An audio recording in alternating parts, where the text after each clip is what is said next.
I'm Teresa Carraggio, and this is Third Paradigm. My topic today is sink the moment. I think this is the opposite of seize the moment.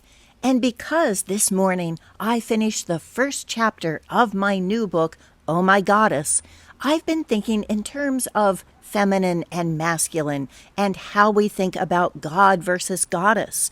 And seize the moment is trying to boss that moment around, make it do what you want. And that's how I think we are with God. We think that we need to do the right ritual and say the right prayers and make the right sacrifice in order to get God to do what we want. But Goddess always has our best interest in mind.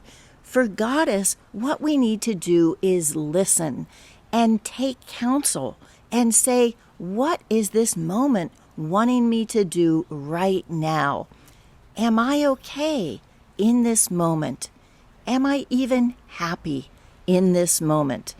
And so sinking into that moment is what we're talking about today.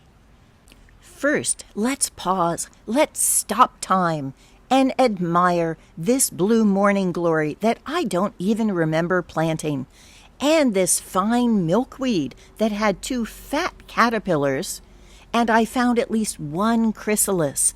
It has now disappeared, so if you see a butterfly around, perhaps that's it.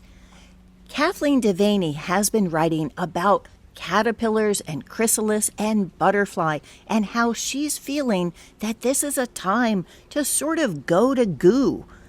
Butterflies know how to do goo right. They can really take their time. And time is yours to take. It's the only thing that really belongs to you. Life is nothing but our time put together. So I think this is a chrysalis time, a time that we need to learn from the butterflies and know how to get good and gooey. When I think about sinking the moment, I can't help but think of that time when a basketball leaves your hand and then time stands still until that satisfying swish through the basket. This is also underwater time, a way in which there is no out there. There's only this sense of peace and expansiveness. There's the inversion that I think is true, that when we are seizing the moment, we are moving fast. Time is flying, and we have to grab it. But when we sink the moment, I think all we're doing is holding our breath and just letting that time settle with us. And that is like a Mary Poppins expandable purse. The more that you put into it, the more it can hold. The more that you bring out of it, the more that you can see this time is all we have. It's the only thing that is really yours. So I've been trying to see just how inefficient I can be lately. How can I make a chore take as much time as possible? Because that's the difference between a chore and a pleasure, is whether you feel like you have to rush through it to get to the next thing. I also find myself rushing through things that are pleasurable in order to get to the next thing. I think there's that Carly Simon song about anticipation making us late. And I was looking at the word anticipation, anti-sapience, anti-knowing. It is against knowing. It is being in that future that you're never going to catch up with, and instead wasting the present by pushing it into the past as quickly as you can. I even find myself, when it's a choice to me whether I'm going to have a second coffee, getting through my first coffee, thinking about the second. And so I have to tell myself, no, I will not have a second cup of coffee ever, just so I can say this is the last cup of coffee in the world. I need to make it last. I was also looking at the word moment. Mo is slang for more, and ment means mind.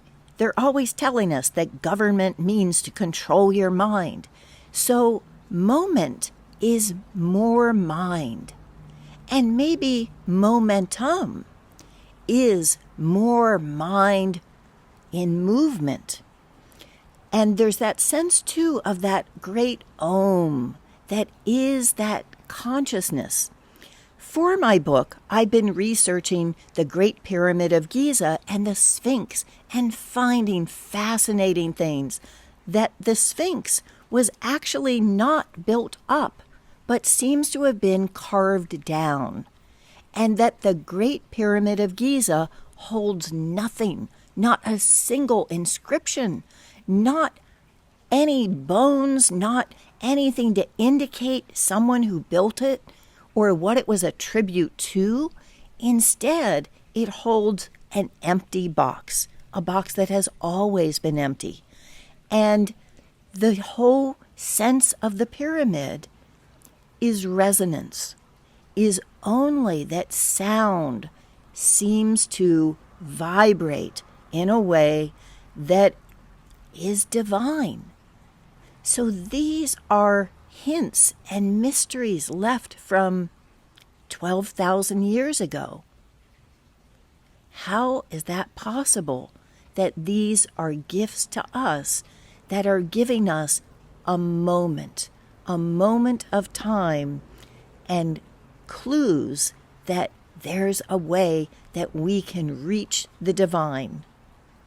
Gabe of Libre Solutions Watch has been writing about his impatience with his weight loss journey, something he calls greed. Now, having lost 200 pounds in the last year, Gabe has a very different definition of greed than the rest of us. I think that patience is the top lesson that Goddess is teaching me. I've just come from a very social August, a lot of travel, a lot of visitors, and today is the first day I have had at home to myself for the entire month. In this case, I was coming back to the airport in the lift when my oldest daughter called, and I thought, I don't have enough time to talk to her right now. So instead of using that 5 minutes that we had, I thought I'll just get there, rush through security, and then settle in. So I get to security and the line is not moving. And TSA Pre is zipping past with some chirpy guy who's just shuffling them through. And then they close him out and they move their line into ours so that we are really not moving anywhere. And finally, I get to the front counter and I find out that I'm at the wrong set of gates. And I go to the other gate and I can walk right through. And then, of course, it is too late to talk to my daughter.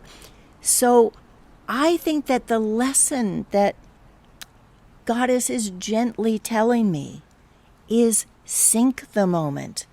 Take those seconds, minutes, whatever it is you have, and say, what do I want to do that's going to make me happiest right now? And use that. But I can see why Gabe would feel that doing things just for yourself feels greedy, feels selfish. And that is really the craziest thing. And by that I mean insane. That we have been taken out of sanity in order to feel that doing nothing is greedy. That being, we've made it.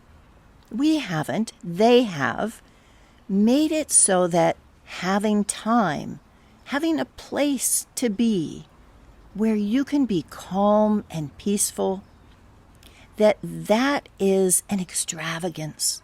It's a luxury, but it's the opposite. It's exactly who we were born to be. It is why we exist, is in order to take that more mind and expand it. My meditation from A Course in Miracles this morning was, I bless the world because I bless myself. And those words, health and self, are related, that your mental, spiritual, physical health and everything that you do for that is a gift to everyone. When you figure something out and come to that place of expansive peace and extend and sink that moment, you're giving that time to everyone. For more lessons from winged spirits, here is Grouse and Dragonfly. And for those of us who can't get enough of our own time, this is 78 Habits of a Hopeful Hermit. Thanks for taking your time and giving it to me.